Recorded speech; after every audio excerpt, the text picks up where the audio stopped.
سب تعریفیں اللہ جل شانہ وحدہ لا شریک کے لیے، جس نے اپنی قدرت کاملہ سے اس کائنات کو حضور نبی کریم صلی اللہ علیہ وآلہ وسلم کے عرفان کی خاطر پیدا فرمایا۔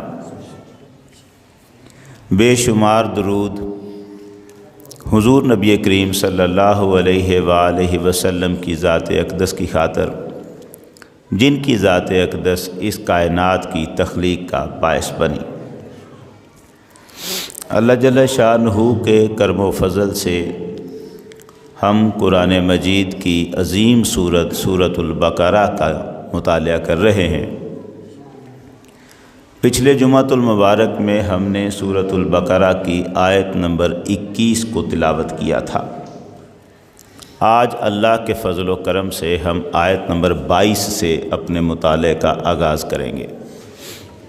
یہ جو آیت نمبر 22 ہے، دراصل یہ آیت نمبر 21 ہی کے ساتھ جڑا ہوا اگلا حصہ ہے۔ اس میں جو بات کہی گئی اسی کا آگے اتمام و اکمال ہے۔ پروردگار عالم نے ہمیں پہلے منافقوں کے حالات بتائے، ان کی قسمیں بتائیں۔ مختلف قسم کے لوگ ہوتے ہیں جن کے دلوں کے اندر منافقت ہوتی ہے، اور پھر پروردگار نے اب خالصتاً ساری انسانیت کو خطاب کیا۔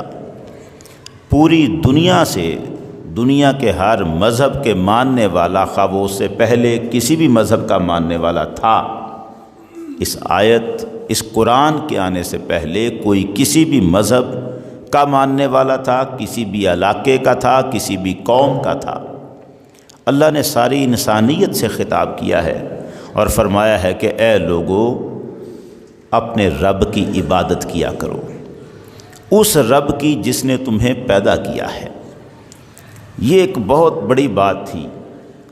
پچھلے جمعۃ المبارک میں بھی شاید یہ عرض کیا کہ اللہ کے سوا جس کو بھی اگر دنیا میں کوئی اور مانتا ہے عبادت کے اعتبار سے، کوئی مذہب ماننے والے قوم جس کی بھی عبادت کرتی ہے، ان جھوٹے معبود جو ہیں، جھوٹے معبود جن کی وہ عبادت کرتے ہیں، ان میں سے بھی کبھی کسی نے دعویٰ نہیں کیا کہ ہم نے اس کائنات کو بنایا ہے۔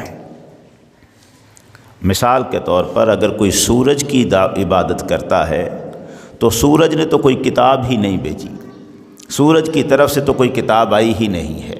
لیکن اگر کوئی کہے کسی مذہب کا ماننے والا کہ ہمارے مذہب کی یہ کتاب ہے، اس مذہب کی کتاب کے اندر جس کی وہ پوجا کر رہے ہیں اس کا یہ دعویٰ موجود نہیں ہے کہ تمہیں بنانے والا میں ہوں۔ حتیٰ کہ ہندو اگر برہما کی عبادت کرتے ہیں تو ان کی کتابوں میں ہندوؤں کا یہ کہنا ہے کہ برہما نے دنیا کو بنایا ہے۔ برہما کا کوئی قول نہیں ہے کہ میں نے دنیا کو بنایا ہے۔ کوئی برہما ہے ہی نہیں تو بنانا کس نے تھا؟ یہ تو فرضی نام ہے جو رکھے ہوئے۔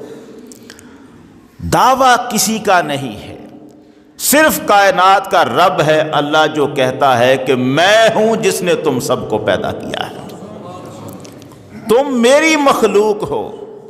اور صرف ایسا نہیں کیا کہ تمہیں بنا کر چھوڑ دیا، تمہیں بنا کر خوار ہونے کے لیے نہیں چھوڑا، ہر قدم پر تمہاری ہر ضرورت کا خیال رکھنے والا بھی میں ہوں۔ تمہیں پیدائش سے لے کر زندگی ساری جو رزق دے کر پالتا ہے وہ میں ہی ہوں۔ تم اپنے رب کی عبادت کرو جس نے تمہیں پیدا کیا ہے، اور تم سے پہلوں کو بھی اسی نے پیدا کیا۔ وہی رب ہے جس نے تمہارے لیے یہ انعام کیے۔ اب شروع ہوتی ہے آیت نمبر 22۔ اعوذ باللہ من الشیطان الرجیم، بسم اللہ الرحمن الرحیم۔ الذی جعل لکم الارض فراشا والسماء بناء۔ تمہارا رب، تمہارا خالق وہی ہے جس نے زمین کو تمہارے لیے بچھونا بنا دیا ہے اور آسمان کو تمہارے لیے عمارت بنا دیا ہے۔ اب آپ نے ان دونوں باتوں پہ غور کرنا ہے۔ اللہ نے ہمارے سامنے دو چیزیں رکھی یہاں پر۔ وہ خالق ہے، ہمیں بنانے والا، رب ہے، ہمیں رزق دینے والا، ہماری ضرورت کی ہر چیز کا خیال اس نے رکھا ہے۔ ہم ہی کیا ہیں، مخلوق کی تو ان گنت قسمیں ہیں۔ یہ جو ہمارے بال ہیں نا، کچھ جانور ایسے ہیں ان کی ٹانگیں بالوں جیسی ہیں، کچھ کیڑے چھوٹے چھوٹے کیڑے ایسے ہیں، کچھ کی 100 ٹانگیں ہیں، کچھ کی 1000 ٹانگیں، بالوں جیسی 1000 ٹانگیں۔ یہ مچھر چھوٹی سی مخلوق ہے، اس سے بھی چھوٹی مخلوق ہے۔ جو زندہ ہے آخر کچھ کھاتا ہے تو زندہ ہے نا، اسے کیا چاہیے جو کھا کر وہ زندہ رہے، جہاں تک وہ اڑ سکتا ہے وہاں تک اس کا رزق اس کے لیے رکھا ہوا ہے، اس کی پہنچ سے دور نہیں ہے۔ ہر ایک کا رزق اس کی پہنچ کے فاصلے پر رکھا ہے، جہاں تک کوئی جا سکتا ہے وہاں تک رزق رکھا ہوا ہے۔ رب ہے، ہر ایک کی ہر ضرورت کا خیال رکھا۔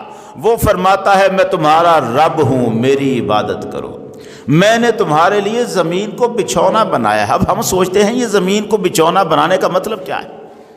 پچھلے جمعے بھی تھوڑی سی بات ہوئی تھی۔ مسئلہ یہ ہے کہ یہ کائنات جو ہے اتنی بڑی ہے کہ ہم تصور نہیں کر سکتے۔ اگر ہم اس زمین پر ایک کنارے پر کھڑے ہو جائیں، یہ اب تھوڑا سا آپ کو سوچنا ہوگا اور پھر میں اگلی بات پہ آ سکتا ہوں۔ زمین کے 2 شمال، اور ادھر شمال ہے، اس طرف جنوب ہے۔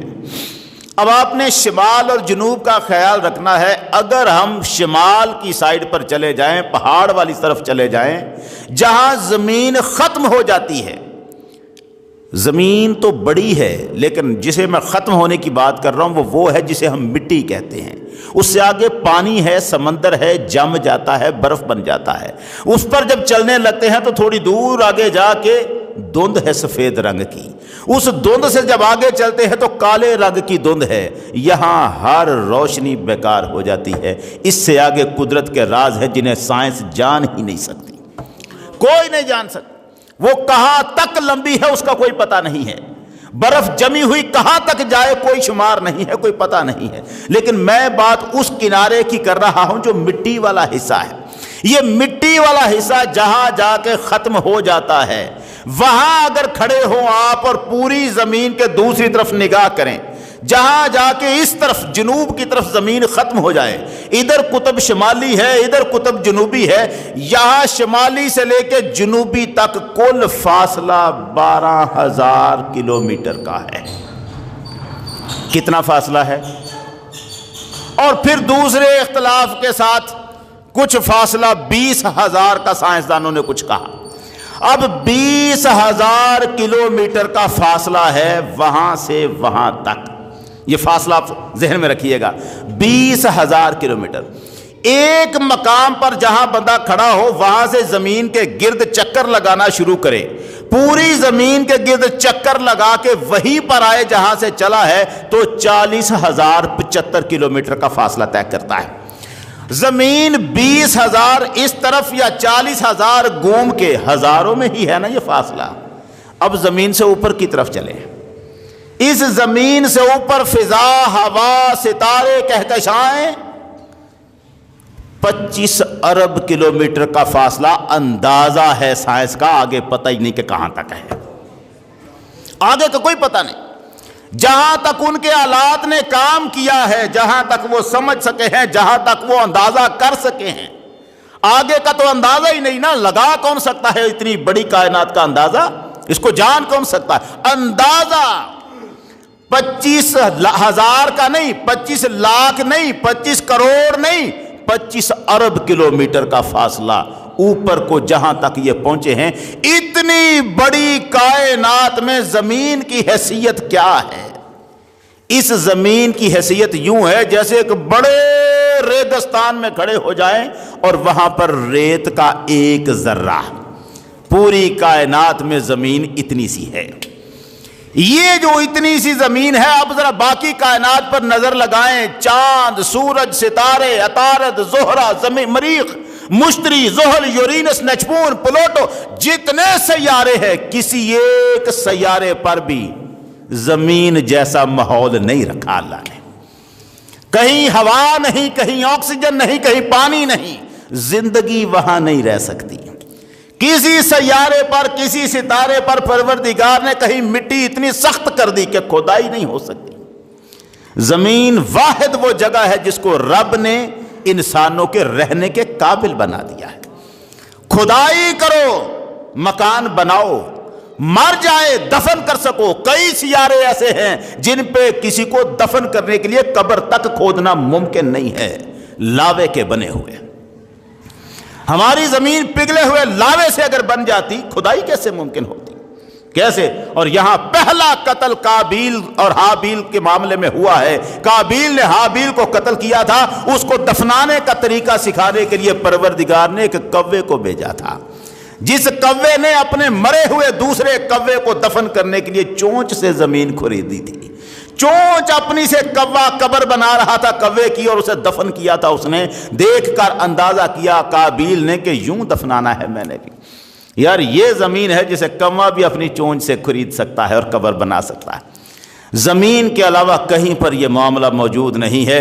رہنے کے لیے نرم، مکان بنانے کے لیے نرم، چلنے پھرنے کے لیے نرم، اور پھر پروردگار کہتا ہے قرآن میں، یہ زمین کو میں نے تمہارے لیے گود بنا رکھا ہے۔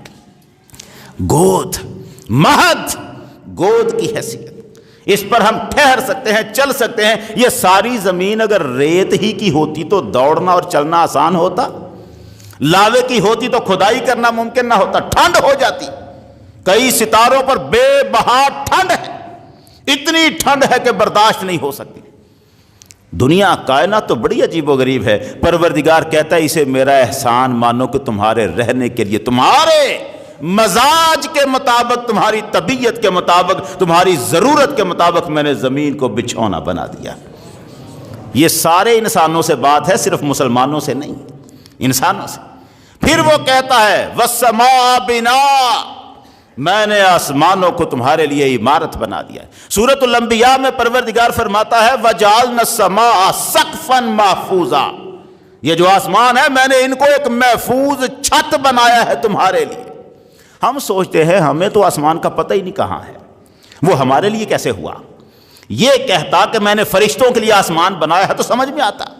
وہ کہتا ہے میں نے آسمان تمہارے لیے بنایا، تمہارے لیے جعل لکم الارض فراشا والسماء بناء، تمہارے لیے زمین کو بچھونا اور تمہارے لیے آسمان کو چھت بنایا۔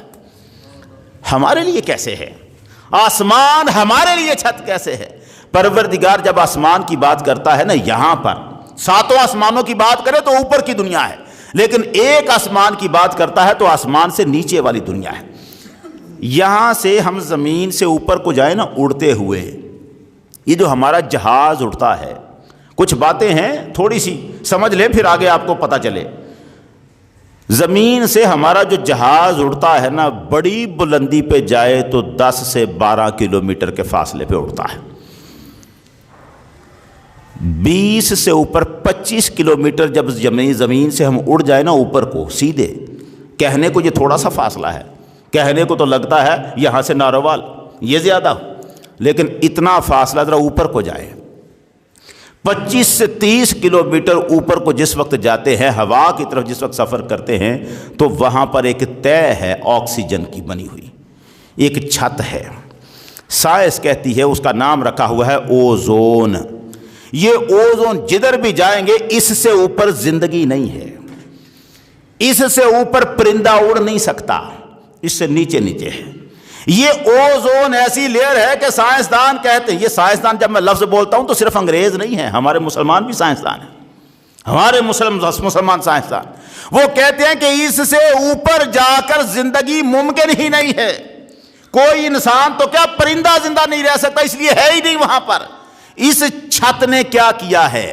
یہ جو آکسیجن ہے، سورج سے جو خطرناک شعاعیں آتی ہیں نا، اللہ کے فضل سے یہاں آ کر رک جاتی ہیں۔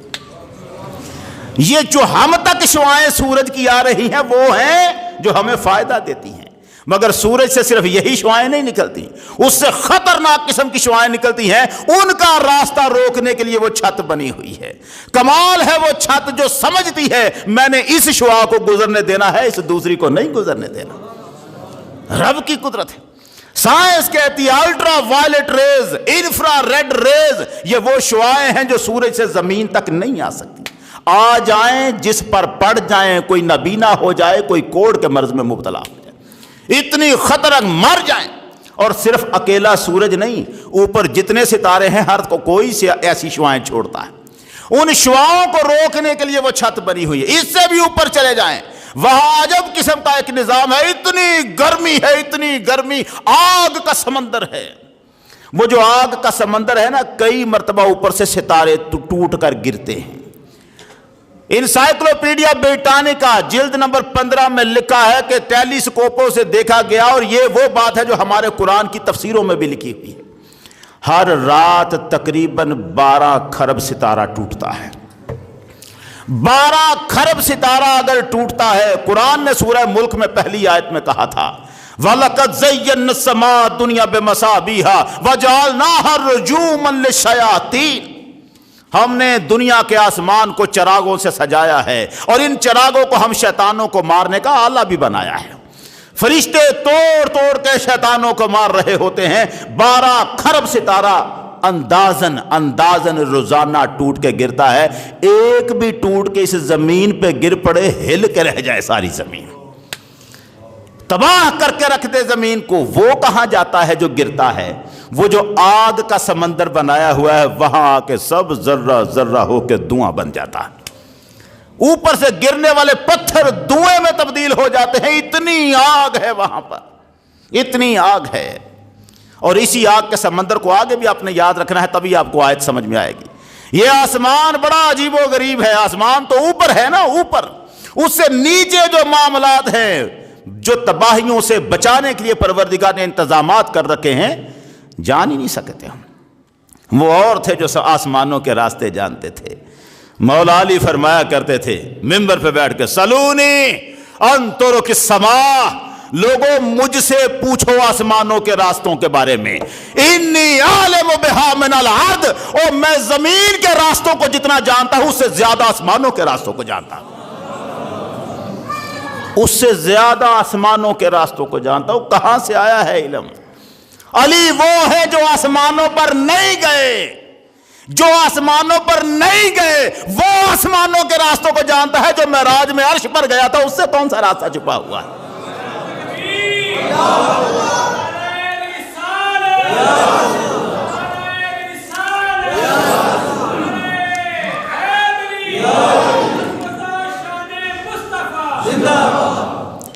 وہ میں راستوں کو جانتا ہوں، آسمانوں کے راستے۔ آج سائنس کہتی ہے راستے بنے ہوئے ہیں، بلیک ہولز، پورٹلز۔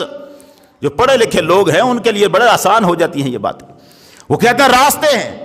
علی اس وقت کہتے تھے میں آسمانوں کے راستوں کو زمین سے بہتر جانتا ہوں، تم اتنا زمین کے راستوں کو نہیں جانتے جتنا میں آسمانوں کے راستوں کو جانتا ہوں۔ کیا فرمان حضرت علی کا! قرآن کہتا ہے میں نے آسمان کو تمہارے لیے چھت بنایا۔ اب سمجھ میں آتا ہے کہ یہ چھت ہمیں کس کس مصیبت سے روک رہی ہے، رستے میں کیا کیا کچھ ہوتا، تباہیاں ہو جاتی اگر یہ سارا انتظام اللہ نے نہ کیا ہوتا۔ اور یہ انتظام کر رکھا ہے کہ یہ دنیا بستی رہے، قیامت تک بستی رہے، اور جب میرے مولا کو منظور ہوگا قیامت کی گھڑی آئے گی، یہ ساری پناہیں ٹوٹ جائیں گی۔ وہی کہتا ہے جس وقت آسمان پھٹ جائیں گے، سورج لپیٹ دیا جائے گا، آسمان کی کھال اتار لی جائے گی، اس کا معنی یہ ہے میں ساری آگے کی تہیں توڑ دوں گا، ساری پناہ گاہیں، ساری رکاوٹیں دور ہو جائیں گی، اور پھر وہ تباہیاں ہوں گی کہ جس کا اندازہ نہیں، ہم تصور نہیں کر سکتے۔ جسے قیامت کہتے ہیں وہ کیا شے ہے۔ کافر عذاب برداشت کرتا ہے قبر میں، اور جب قیامت کے دن میں اٹھتا ہے دیکھتا ہے یہ کیا ہو رہا ہے، وہ کہتا ہے یا ویلنا من بعثنا من مرقدنا، اور ہم تو بڑے آرام سے سو رہے تھے، کس نے جگا دیا ہے؟ اسے صدیوں کا عذاب جو قبر میں ہو رہا تھا یک لخت بھول جائے گا۔ اتنا منظر خوفناک ہے آگے والا، ایسا خوفناک قیامت کا منظر۔ پروردگار کہتا ہے میرا احسان مانو، میں رب ہوں تمہارا، یہ انتظامات میں نے کیے ہوئے۔ جعل لکم الارض فراشا والسماء بناء وانزل من السماء ماء، اور اس نے آسمانوں سے تمہارے لیے پانی اتارا ہے۔ یہ پانی اتارنا ہم نے بڑا آسان سمجھا ہے، بارش ہو جاتی ہے، بارش ہو جاتی ہے۔ اس بارش کا ہو جانا آسان سا کام نہیں ہے۔ دو قسم کا پانی ہے جو آسمان سے آ رہا ہے، ایک وہ ہے جو ازل میں پروردگار نے اتار دیا تھا سمندروں میں، شروع میں، کائنات کے شروع میں اتار دیا تھا، اب سورج کی روشنی ان کو بخارات بنا کے اڑاتی ہے، وہ فضا میں جاتے ہیں، وہاں پر جا کے ٹھنڈک ملتی ہے ان کو، بخارات دوبارہ قطرے بنتے ہیں، بادل بنتا ہے، برستا تو خیر یہ بھی آسمان ہی کی طرف سے گیا تو یہاں سے اوپر، لیکن ایک اور پانی ہے، پروردگار کہتا ہے اس نے پانی اتارا۔ سائنس بھی اس بات کو مانتی ہے، انجینئر سلطان بشیر ہمارا مسلمان سائنسدان اپنی قرآن کی تفسیر اس نے لکھی ہے، وہ اس میں لکھتا ہے کہ صرف یہی نہیں ہے کہ پانی نیچے سے بخارات بن کے جا رہا ہے، آسمانوں سے برف کے بڑے بڑے ٹکڑے گرتے ہیں، بڑے بڑے وہ جو ستارے ٹھنڈے ہیں وہاں سے ٹکڑے گرتے ہیں جو آ کے اس گرم آگ کے سمندر میں آ کے ذرے ذرے بن کے دوبارہ قطرے بن کے بادل بن کے فضاؤں میں پھیل جاتے ہیں۔ پروردگار آسمان سے بھی پانی اتارتا ہے، جتنی زمین پر ہمارے پاس پانی ہے 97 حصے پانی پینے کے قابل نہیں ہے، صرف 3 حصے پانی ہے جو پینے کے قابل ہے۔ سمندروں کا پانی پینے کے قابل نہیں ہے، پروردگار بارشیں اتار کے پانی پینے کے قابل اتار دیتا ہے۔ یہی بارشیں ہیں جو زمین پہ جب آتی ہیں تو ہواؤں کی گیسوں کو ملا کر نیچے لے کے آتی ہیں، نائٹرک آکسائڈ جیسے مرکب بناتی ہیں، اور پودے کو جب وہ غذائیں ملتی ہیں تو پودا آرام سے بڑھنا شروع ہوتا ہے۔ جو کھادیں ہم پودے کو ڈالتے ہیں قدرتی طور پہ بارش ان کے ساتھ لے کے آتی ہے۔ پروردگار کہتا ہے ان بارشوں سے میں کیا کام کرتا ہوں، وَأَنزَلَ مِنَ السَّمَاءِ مَاءً فَأَخْرَجَ بِهِ مِنَ الثَّمَرَاتِ رِزْقًا لَكُمْ، اس نے آسمانوں سے تمہارے لیے بارشیں برسائی اور ان بارشوں کے ذریعے زمین سے تمہارے لیے پھل، نعمتیں، رزق نکالا ہے تمہارے۔ ہمارا عالم کہاں بگڑ گیا، ہم بڑی دور آ گئے۔ آپ جانتے ہیں پہلے ایک وقت تھا بارش نہیں ہوتی تھی تو دعائیں مانگی جاتی تھی، آؤ نہ دعائیں مانگو، کسی بزرگ کو پانی پھینک کے نہلاؤ، بارش نہیں ہو رہی۔ اب کوئی نہیں یہ کام کرتا، پہلے لوگ دعائیں کرتے رہے، یا اللہ بارش دے بارش دے بارش، اب پوچھتے ہیں نیٹ پر کیا خبر آئی ہے بارش کب ہوگی۔ اب ہم ایک دوسرے سے پوچھ رہے ہوتے ہیں کہ سائنس کیا کہہ رہی ہے، بارش کب ہوگی، کتنے دن بعد ہوگی، تاریخ ریکارڈ میں رکھی ہوئی ہے ہم نے۔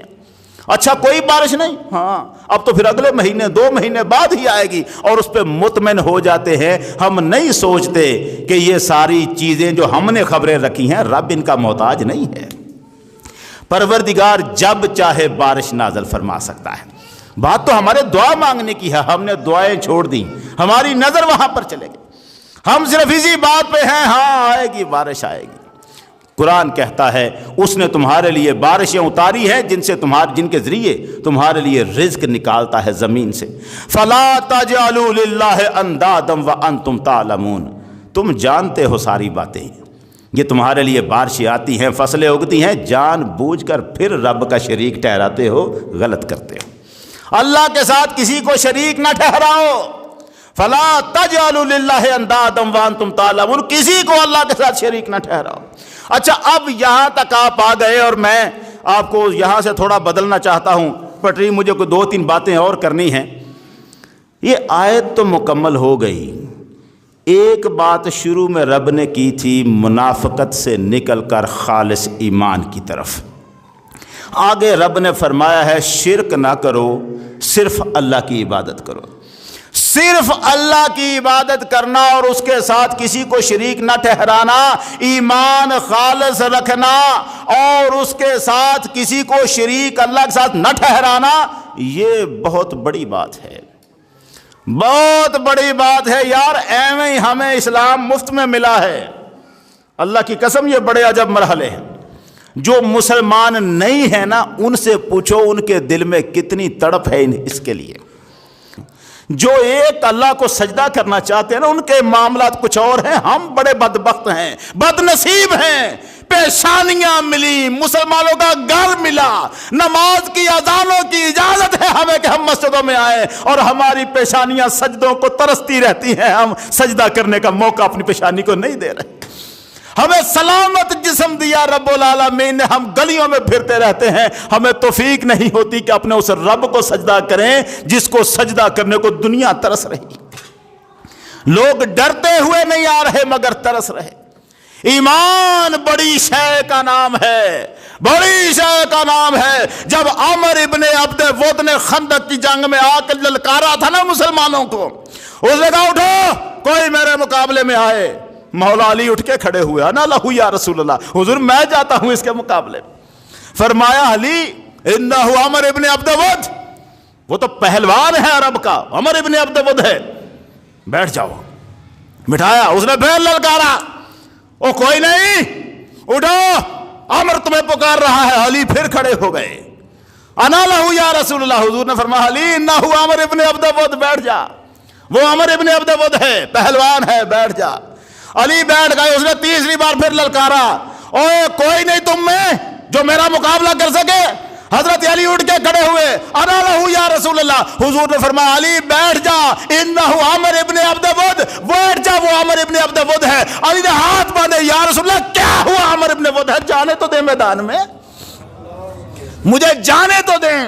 میدان میں گئے، سرکار نے اجازت دی، میدان میں گئے اور جا کے وہ شیر پڑے ہیں جنہوں نے ہلا کے رکھ دیا اسے۔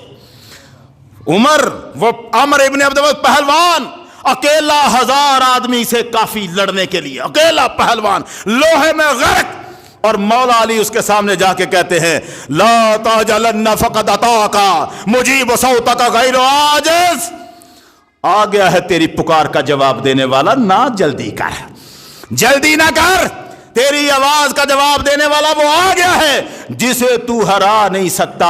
ذو نیت و بصیرت، میں سچی نیت والا بندہ ہوں، بصیرت بھی سچی ہے میری، والصدق منجا کل فائز، اور سچ ہی ہر کامیاب بندے کو کامیاب کرتا ہے۔ انی لارجو ان اقیم علیک نائحۃ الجنائز، سن تھوڑی دیر کے بعد رونے والیاں تجھ پہ رو رہی ہوں گی۔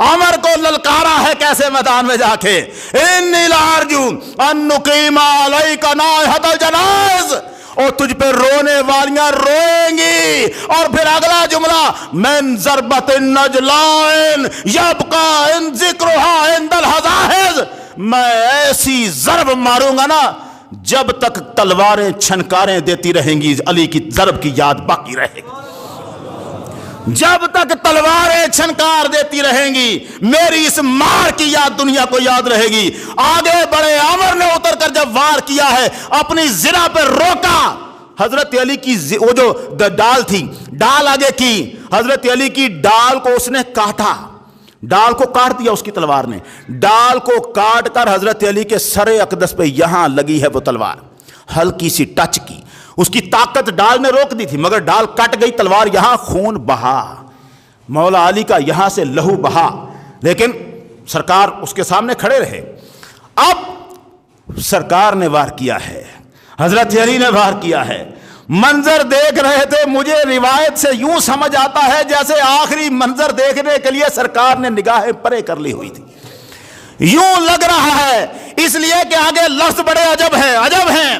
صحابہ سارے کے سارے دیکھ رہے تھے، تلوار کا پہلا وار عمر نے کیا تھا، مولا علی کی پیشانی پہ زخم آ چکا تھا، صحابہ سارے دیکھ رہے ہیں منظر کو، بڑا عجب منظر ہے، اور آپ اٹھاتے ہیں حضرت علی تلوار، اور جس وقت یہ تلوار اٹھتی ہے سیدھی اس کے یہاں گردن اور کندھے کے جوڑ پر تلوار مارتے ہیں، دڑل کر کے فسقطا، گر گیا عمر، ادھر عمر گرا، وہ سارا لجاج، پورا صحابہ کا مجمع ایک آواز تھی، اللہ اکبر، اللہ اکبر، آواز آئی۔ روایت کہتی ہے فسمع رسول اللہ تکبیر، حضور نے اللہ اکبر کی آواز سنی، عرف ان علی قتلہ، آپ تکبیر کی آواز سن کر سمجھ گئے علی نے کام تمام کر دیا۔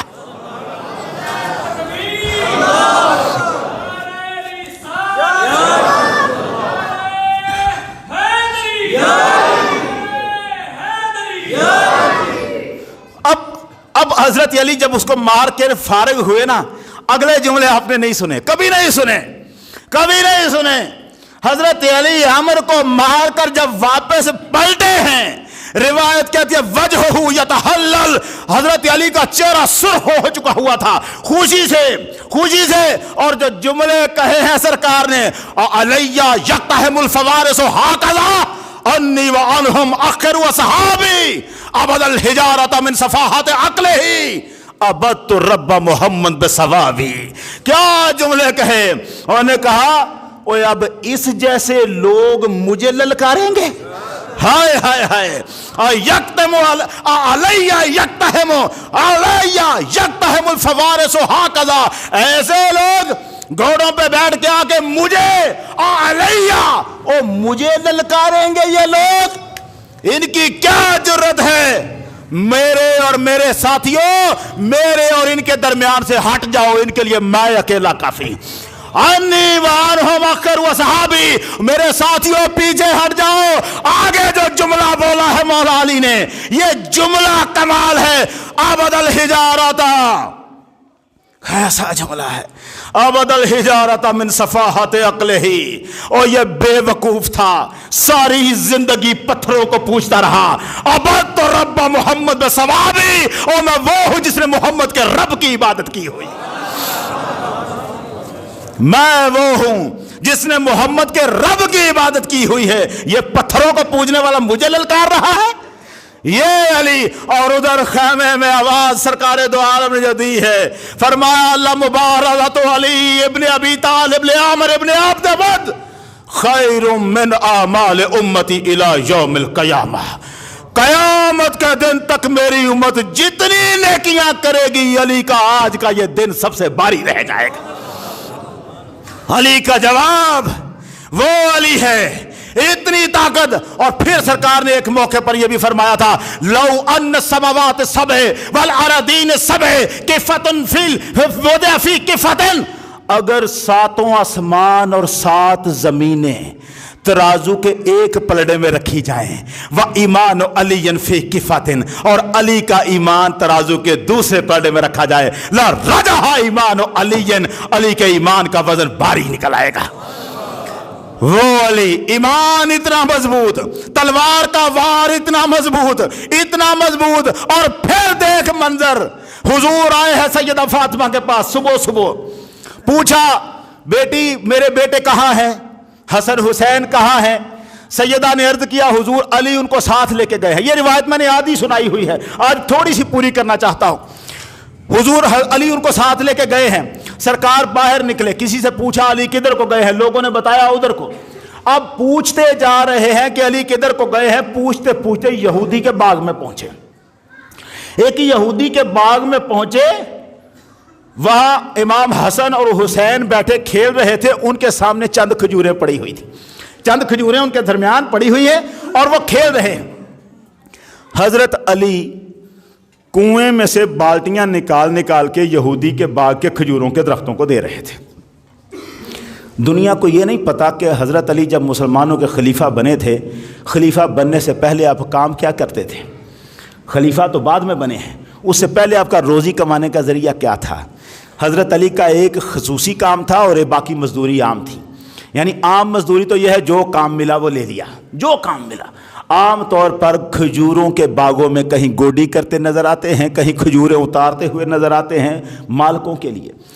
کبھی بازار میں کسی کا سودا سر پہ اٹھا کے لے کے جا رہے ہیں. ایک خصوصی کام تھا اور وہ تھا کنواں کھودنے کی مہارت آپ کو تھی. جس نے کسی نے کنواں کھدوانا ہوتا پانی کا تو یہ کام حضرت علی کو آتا تھا. آپ کنواں کھودتے تھے. اب کنواں کھودنا، اس سے مزدوری ملنا، اس سے کتنا کے وقت چلے گا، کتنے کے کنویں کھودے جائیں گے. یہ کام تو ایسا ہے جو کبھی کسی نے کروانا ہے. پھر جب اس کے بیچ میں کوئی کام ہو تو پھر مزدوری ہے. مزدوری کر رہے ہیں. حضرت علی وہاں پر بالٹیوں سے پانی نکال کے کھجوروں کو دے رہے ہیں اور حسن اور حسین بیٹھے ہوئے چند کھجوریں درمیان میں وہ کھیل رہے ہیں. سرکار گئے، سرکار کو دے کے حسن و حسین دوڑ کے آئے، نانا آئے، وہ چمٹ گئے. حضور نے حضرت علی کو کہا علی دھوپ تیز ہونے سے پہلے میرے بیٹوں کو لے آنا، دھوپ تیز ہونے سے پہلے ان کو لے آنا. حضرت علی نے کہا یا رسول اللہ آج صبح نہ ہمارے گھر میں کھانے کے لیے کچھ نہیں تھا. یہ وہ ہے جو کائنات کی سب سے زیادہ طاقتور ہستی ہے، رسول کی بیٹی اس کے گھر پہ ہے اور مولا کائنات ہے علی مرتضیٰ۔ حضور اصبحنا ولیس فی بیتنا شیء، حضور آج کھانے کے لیے کچھ نہیں تھا، میں ان کو ساتھ لے آیا کہ چلو کھجوریں ہی کھا لیں گے۔ یہاں پر یہ بھوکے تھے کھجوریں کھانے کے لیے۔ حضور یہاں اگر آپ تشریف رکھیں فلو جلستا، اگر آپ یہاں تشریف رکھیں چند کھجوریں فاطمہ کے لیے بھی لے لوں میں۔ مزدوری کیا کیا ہے؟ ایک بالٹی پانی کے بدلے میں ایک کھجور مزدوری ہے۔ آپ اندازہ کریں، ایک بکل دلوت تمرہ، ایک بالٹی کنویں سے نکالیں گے ایک کھجور مزدوری، جتنی بالٹیاں نکال کر پودوں کو دینی ہیں اتنی کھجوریں۔ اب کتنی کے کھجوریں کمائیں؟ چند تو وہ ہیں جو حسن حسین نے کھائی ہیں اور باقی وہ ہیں جو مولا علی نے اپنی جیب میں ڈالی ہیں۔ اور روایت کہتی ہے ایک کندھے پر حضور نے حسن کو اٹھایا اور علی نے حسین کو اپنے کندھے پہ اٹھایا، دونوں آ رہے ہیں واپس چند کھجوریں کما کر۔ حضرت علی چند کھجوریں کما کر، حضور بیٹھ گئے نا وہاں انتظار میں۔ پھر میں تو اس لمحے کو دیکھ رہا ہوں جب انہوں نے کہا نا کہ میں فاطمہ کے لیے چند کھجوریں لے لوں پھر چلتے ہیں، سرکار وہاں بیٹھ گئے حسن و حسین کے ساتھ اور مولا علی کنویں سے بالٹیاں نکال کے پانی ڈال رہے ہیں۔ اس وقت حضور دیکھ ہی رہے ہوں گے کائنات کے مالک تو خود تھے، میری بیٹی کے لیے چند کھجوریں اکٹھی کرنے کے لیے یہ محنت کر رہا ہے، اور جتنی دیر وہ بالٹیاں نکالتے رہے ہیں پھر اس کے بعد جب اٹھا کے اپنے کندھوں پر لے کے حسن حسین کو واپس آئے ہیں، یہ منظر بھی تو آسمان نے دیکھا ہوگا۔ کائنات میں ان سے مقدس کوئی ہستی نہیں ہے، اور ایک رسول نے اٹھایا ہوا ہے حسن کو، اور علی جو کائنات کا والی اس کا محبوب ہے علی۔ آسمانوں پہ گئے نا معراج میں، ہر آسمان پہ فرشتے کہتے تھے یا رسول اللہ ہمیں علی سے ملنے کا بڑا شوق ہے۔ معراج حضور کو ہوئی اور فرشتے آ کے کہتے تھے حضور ہمیں علی سے ملنے کا بڑا شوق ہے۔ جس سے ملنے کا شوق فرشتوں کو، وہ لوگوں کے یہودیوں کے کنووں میں سے پانی نکال کے باغ کو لگا رہا ہے۔ اس کے باوجود اس کی جرت، اس کی غیرت، اس کا علم، اس کی طاقتیں، زندگی میں ایک مرتبہ بھی کبھی کسی سے مانگا نہیں ہے، اور ایک مرتبہ بھی کسی مانگنے والے کو خالی لٹایا نہیں ہے۔ یہ ہے علی کرنا، یہ ہے طریقہ علی کا، فقیری پر راضی اور ایسا راضی کہ دنیا کو نواز رہا ہے، عطائے کر رہا ہے۔ وہ جو جملہ علی نے بولا ہے وہاں پر کہا عبد الحجارۃ من صفاحت عقلہ، یہ بے وقوف پتھروں کی عبادت کرتا رہا، وعبدت الرب محمد بثواب، اور میں محمد کے رب کی عبادت کرنے والا ہوں۔ قرآن کہتا ہے فلا تجعلوا للہ اندادا وانتم تعلمون، اللہ کے ساتھ کسی کو شریک نہ ٹھہراؤ۔ علی وہ ہے جو اللہ کے ساتھ کسی کو شریک نہیں ٹھہراتا۔ اللہ تعالیٰ ہمیں مولا علی کی محبت عطا فرمائے۔ ایک آخری بات ہے جی، وہ کچھ لوگوں نے مجھے بار بار کہا، اور میں یہ سمجھتا ہوں کہ اب زیادتی ہے کہ میں اتنے دنوں سے وہ نہیں کہہ رہا۔ میں نے ایک وظیفہ ایک مرتبہ بتایا تھا اور کافی سارے لوگوں نے کچھ یاد نہ کر سکے، اور کچھ کا دل یہ تھا، کچھ لکھواتے بھی رہے بعد میں، تو میں سمجھتا ہوں کہ اسے دوبارہ بتا دیا جائے۔ حضور صلی اللہ علیہ وسلم نے جو وظیفہ بتایا ہے غربت ختم کرنے کے لیے، غریبی کو ختم کرنے کے لیے، ایک تو وہ معاملہ ہے کہ آپ کم ہمت نہ ہوں، گھر نہ بیٹھیں، کام تو کریں، یہ تو ذریعہ ہے، جو بھی ہو کام کریں۔ کام کے ساتھ اب اگلا وہ وظیفہ جڑ جائے جو سرکار نے بتایا ہے تو غربت کی جڑیں ختم ہو جاتی ہیں۔ عمران خان یا کوئی اور ہمارا حکمران یہ غربت نہیں مٹا سکتے ملک کی، لیکن محمد عربی کا دیا ہوا وظیفہ مٹا سکتا ہے۔ یہ وظیفہ کچھ لوگوں نے پوچھا، میں تو اسے کئی سالوں سے استعمال کر رہا ہوں۔ 20 سال پہلے مجھ سے کسی نے پوچھا تھا اور اسے میں نے بتایا، تو 1 مہینے کے بعد کہنے لگا مجھے سمجھ نہیں آ رہی پیسے آتے کہاں سے ہیں، یہ سمجھ نہیں آتی، میں جو کما رہا ہوتا ہوں وہ کچھ اور ہوتا ہے، آتے کہاں سے ہیں یہ پتہ نہیں چلتا۔ میں نے اسے کئی مرتبہ یہ لوگوں کو کہا ہے کہ یہ جو کتابیں پڑھنے والے لوگ ہیں نا، یہ جو دین کی کتابیں پڑھنے والے لوگ ہیں، جو محمد عربی کے فرمانات پڑھنے والے لوگ ہیں، اگر دنیا ہی کمانی ہو نا ہم نے، تو اللہ کے فضل سے اتنے وظیفے آتے ہیں کہ جیبیں گھر بیٹھے برتی چلی جائیں۔ لیکن حکیم عبدالحی صاحب نے کمال باتیں کی تھیں، وہ میں اب نہیں کروں گا کیونکہ پھر سارے لوگ پریشان ہو جائیں گے۔ میں صرف یہ عرض کرنا چاہتا ہوں، وظیفہ چھوٹا سا ہے، صحابی پریشان تھے مسجد میں بیٹھے ہوئے، اور انہوں نے اپنی قرض کی شکایت کی تھی کہ مجھ پر قرض چڑھ گیا ہے اور غریب ہو گیا ہوں۔ تو سرکار دو عالم صلی اللہ علیہ وسلم نے اسے فرمایا تھا، یہ تجھے لفظ بتاتا ہوں، یہ فجر کے وقت پڑھا کر، دنیا ذلیل ہو کر تیرے قدموں میں آ کے پڑ جائے گی۔ یہ جو وظیفہ ہے اسے یاد رکھ لیں اور کبھی مت چھوڑیں اسے، یہ بڑی ہی قیمتی چیز ہے، بڑی ہی قیمتی ہر ایک کے لیے۔ لفظ آسان سے، سبحان اللہ و بحمدہ، سبحان اللہ العظیم و بحمدہ استغفر اللہ، بس اتنے لفظ ہیں، 100 مرتبہ پڑھنے ہیں فجر کے وقت۔ بس زندگی کا معمول بنا لیں اسے، اولادوں کو سکھائیں، یہ اللہ کی قسم یہ خطا نہیں کرتا، پورا ہو کے رہتا۔ سبحان اللہ و بحمدہ، سبحان اللہ العظیم و بحمدہ استغفر اللہ، سبحان اللہ و بحمدہ، سبحان اللہ العظیم و بحمدہ استغفر اللہ، سبحان اللہ و بحمدہ، سبحان اللہ العظیم و بحمدہ استغفر اللہ۔ پھر بھی اگر کسی کو یہ یاد نہ ہو، مجھ سے جہاں مرضی یہ لکھوا لیں، یہ میری عرض ہوگی، کوئی بندہ اس وظیفے کو نہ چھوڑے اور اس کی برکتیں دیکھیں مولا کتنے کرم فرماتا ہے اس کے ذریعے سے۔ اللہ تعالی ہمیں نبی کریم صلی اللہ علیہ وسلم کی برکتوں سے مالا مال فرمائے۔ وآخر دعوانا ان الحمد للہ رب العالمین۔